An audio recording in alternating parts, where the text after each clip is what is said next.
Are you like me and have been enamored by Root ever since you found out it even existed? Did you devour gameplays watching the screen longingly, hoping you would someday have a game group that would appreciate the nuance of Root and happily invest the time to learn all of the different factions so you could get the most out of this beautiful game? Like me, have you wished for a two-player version of Root because your game group is so small? Or have you daydreamed about the possibilities of your kids playing Root only to be crushed when you realize they can't even make it through a much simpler game?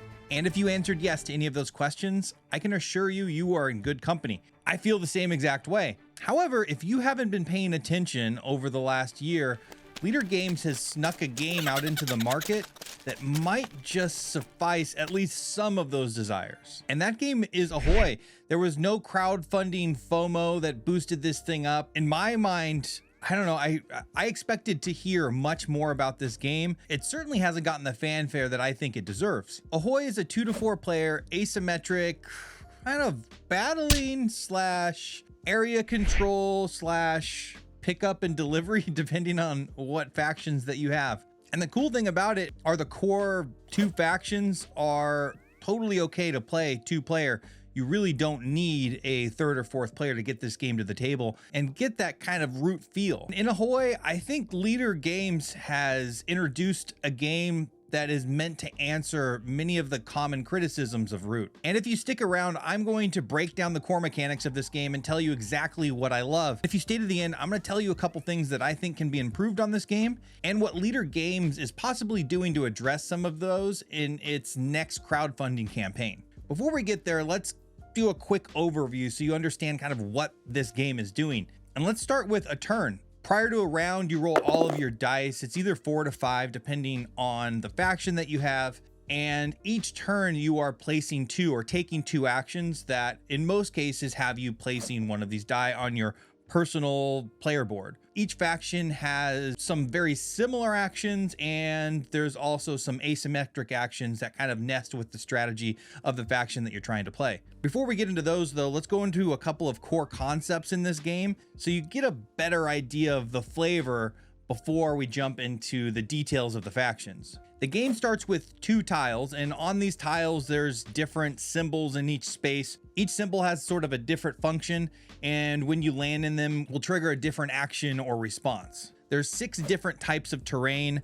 There's the strong current that when you land in it, you automatically move in the direction of the arrows to the next space. There's a sandbar that simply doesn't allow you to move through it. There are 3 types of terrain that kind of deal with damage and battle. First and foremost is fog. Battle cannot happen there. We'll go into what battle is. Wreckage, you get damage when you go into a wreckage space, but you will also get coins that you can spend later in the game, which we'll talk about in just 1 second. And then there's the harbor that if you anchor there, you can repair 2 damage, which will come in clutch, or you can move a previously placed die into your cannons. Before we get into battle, let's talk about the last piece of terrain, which is an island. Islands are spaces that can sometimes hold only certain types of your player pieces, but I think the main function of an island is once you're anchored there, depending on the symbol of the island, you can recruit a crew with a matching symbol. So if you're on this island space, you can pay the cost and recruit these crew cards. These crew cards simply give you kind of a superpower throughout the game. They act similar to crafted cards in Root. So game starts with 2 tiles, but there's an entire stack of these things. And when you go off the edge of a tile, you are exploring. Your movement immediately ends. You draw one of these tiles, you place it adjacent to the tile in which you just moved off of. And that's how the map is organically built. It starts off very small, and by the end, it's completely sprawling. All right, so we talked about exploration. Now it's battle. If you have loaded cannons, and you move an eligible piece, I guess I'll say, there's a couple different rules around that, into the space of another player, you will initiate a battle. You can tick down your loaded cannons to add to your roll. Similar to Root, in a battle, you both roll a die, and the person attacking gets the benefit of a tie. If you win, there's an asymmetric reward on your player board. Most of these are dealing damage to the other player. When you deal damage, there's these little square damage pieces that go in the place anywhere on your board that you'd like to block a die placement space. All right, so those are some of the key core concepts Now we're going to move into kind of some of these faction differences. There is a 1 and 2 player faction in the Mollusk Union and Bluefin Squadron. They have to be played in any game of Ahoy.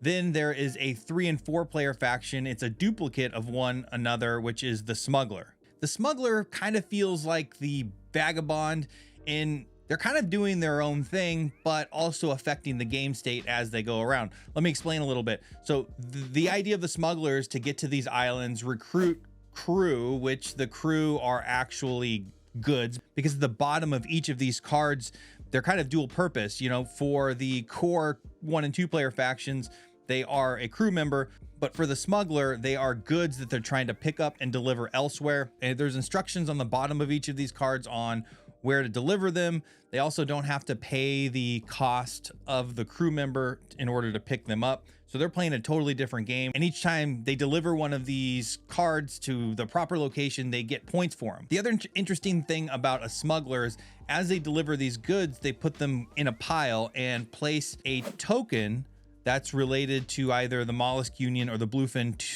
Tuna that's related to the Mollusk Union or the Bluefin Squadron.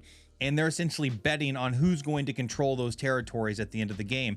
The Bluefin Squadron is kind of the established military power. I guess I would probably say similar to the Cats and Root, although they don't start with a presence on a bunch of the areas. They do have an easier time in kind of spreading that influence because each time they anchor after a sail action, they can actually place one of their patrols. So they kind of spread and conquer really, really quickly. The gimmick with them, or I guess their advantage, is that instead of having 4 dice like everyone else, they have 5. So they're going to go through a turn where they place 2, and then place 1. They're essentially getting an extra action. They also have this idea of stronghold. They can turn in 2 patrols on an island space to place a stronghold. Strongholds always have loaded cannons, so if somebody goes into that space, there's always going to be some sort of battle. And if they're taken out, no damage happens to the Bluefin Squadron board. Similar to the flagship of the Bluefin Squadron, they count as 2 control when adding up at the end of each round to see who has control of each tile. And then there's the Mollusk Union. They are the upstarts, and they have these comrades that aren't really attackable. They don't act like the patrol or the flagships or these other ships that the Mollusk Union have. They're essentially trying to spread their influence throughout all of these different sectors. However, they can be removed through specific actions that the Bluefin Squadron have. On top of that, the Mollusk Union has this card deck, and you're drawing 2 cards at the end of each round, and you can use them. I mean, they have some pretty powerful effects. So rather than having the 5th die to place, they have things like sneak attack. They can play it as an action and then discard this card. Remove up to 2 patrols. So those are the pieces that the Bluefin Squadron have from any one region whose island has any comrades. So that's awesome, but it does count as their action here. Secret weapon, play at the start of the battle with you even outside your turn. Instead of rolling 1 battle die, you roll 2 battle dice and add them up. So that just gives you kind of a sneak attack as somebody kind of comes in and wants to battle you. The Bluefin Squadron thinks they have you. I mean, there's a couple different things. Oh, there's also the different ships. There's a cutter and a gunship. They each have different functions. They add new actions when you play them. The cutter can move 1 to 3 spaces, so it's really fast. It can also tailwind, which is this idea of it's essentially a teleport by matching a die value to the die value printed in the corner of a particular space. And then there's the gunship. It adds some more action spaces, but it's similar to the stronghold of the Bluefin Squadron. It always has loaded cannons. The difference is its loaded cannons is +3 on any of those battle rolls. So while the established Bluefin Squadron has the strongholds that will sit on islands, the Mollusk Union is, like I said, the upstart that's trying to kind of come in similar to the Erie and take over rule of the high seas. You basically roll through turns by taking 2 actions or placing 2 die. As you saw with the Mollusk Union, you're not always placing a die for an action, but you kind of rinse and repeat. And as everyone's kind of placed their die for the round, each sector is tallied up and points are scored. So you can imagine as you expand, there's more to rule, so more points to be had the more you go on.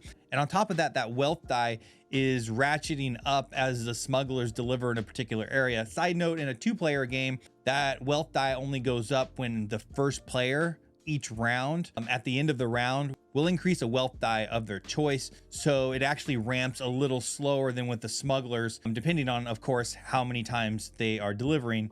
That's at least kind of the mechanic to make up for not having the smugglers in a 2-player game. All right, so that is a general idea of what this game does. There's some things that I absolutely love about this game. And first and foremost, it's the low rules overhead and the light-ish version of asymmetry, at least relative to Root. I could definitely see, this kind of being overwhelming to someone that has never played kind of an asymmetric game. However, if you come from a background of Root, this is definitely going to feel much lighter. I can get this up and running pretty quickly, especially when the idea of a turn is just placing 2 dice and a player can kind of start to figure out and feel out what those actions do, like read through their board and get an idea, especially once the first round is tallied and they start to understand like, oh, I just need to have majority in these areas to score more and more points. And at number 2, this is kind of nested in number 1. My kids can play it. I don't have a large game group. It's my wife and myself. And as I bribe or threaten my kids, I can get them to the table. And Root has just never been a viable option. And this game absolutely was. It's rolling dice, placing them, and doing actions. While they're not going to be the most strategically sound decisions out of the gates, they can at least get into the game and play it. And by the end of the first game, at least with my experience, is the lights started to come on. I'm like, oh, this is how I would have done this differently. I would have played this differently. I would have battled here or not battled there. Like those strategies kind of naturally came out in the game, and I didn't really have to explain the nuance of these particular factions to get this thing to the table. Number 3 is that it's 2-player. The Mollusk Union and Bluefin Squadron are enough to get this game to the table. The biggest difference is how that wealth die is increased. It's certainly a little more interesting to the smuggler, which we'll get to, but it plays great at 2, and it's giving me that asymmetric kind of battling area control feeling with cute little characters that I was looking for. Number 4, I love the smuggler, and you have to be in a 3 or 4 player game to get them to the table, but they add chaos, they add variability. There's that added layer of strategy around those wealth die increasing. As you add more players to the game, they're actually naturally ramping up the game faster because of the mechanism where that wealth die goes up as they deliver goods. So it doesn't feel punitive when they're out there, and it's just unpredictable. You don't know when you're ending the game as Bluefin Squadron or Mollusk Union if you're going to win or not, because the smuggler scores in a totally different way. You're not seeing all of their points until they reveal who they were betting on to control each area. And the number 5 thing I love the crew cards. The crew cards are great, and I love the idea of crafting and Root. It gives it so much variability, independent of your factions.